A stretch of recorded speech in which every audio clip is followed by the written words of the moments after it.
Worst case scenario, you find yourself where you actually have to defend yourself. And in today's video, we're going to cover 5 self-defense tips for when you have to actually defend yourself. So stay tuned.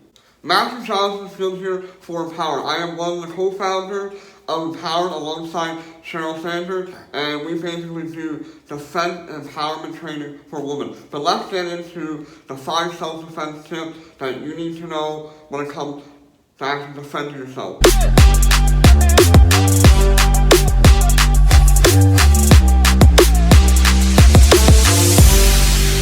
Tip number 1, use your voice. Whether you have to tell somebody to back off, tell somebody that you know how to defend yourself, tell somebody, no, I'm not going to do that, use your voice. Use it with conviction, be assertive with your voice, let your assailant or attacker or maybe would-be rapist know that, no, you are not going to comply, you use your voice. The more that you use your voice with confidence, the better off you're going to be. Don't be weak, don't have a soft voice.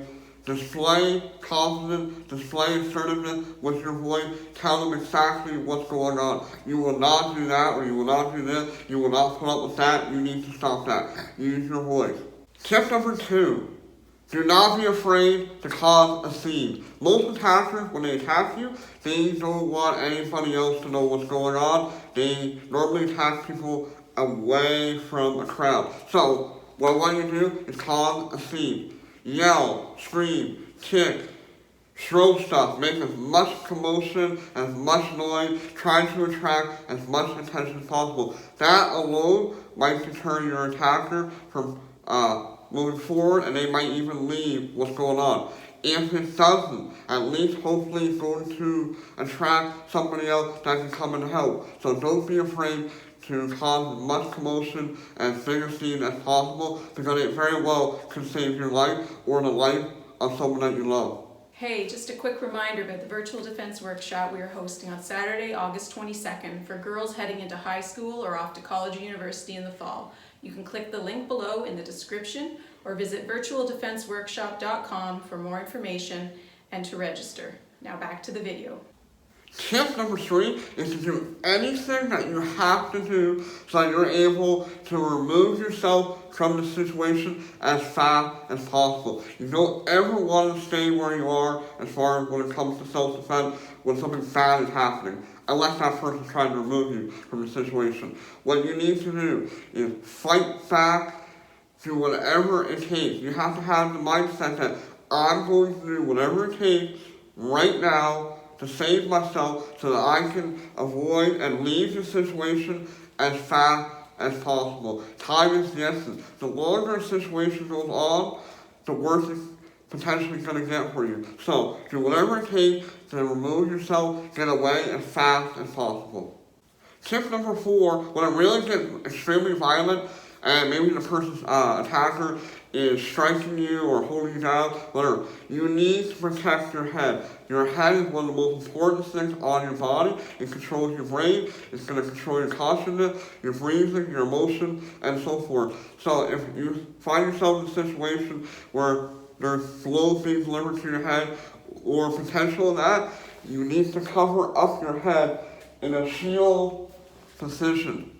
You have to protect your head so that you don't get knocked out. Because if you get knocked out, who knows what can happen. So you really need to protect your head, whether it be covering up or creating space so that somebody cannot get your head, so that you can continue to defend yourself to the point where you have neutralized the situation and you can leave the situation as fast as possible. Always protect your head, because it's the most valuable thing you have in any situation. And the last tip number 5 that we're going to discuss in this video, is know your assailant or attacker's weaknesses. Meaning, what can you do to hurt them so that you can leave?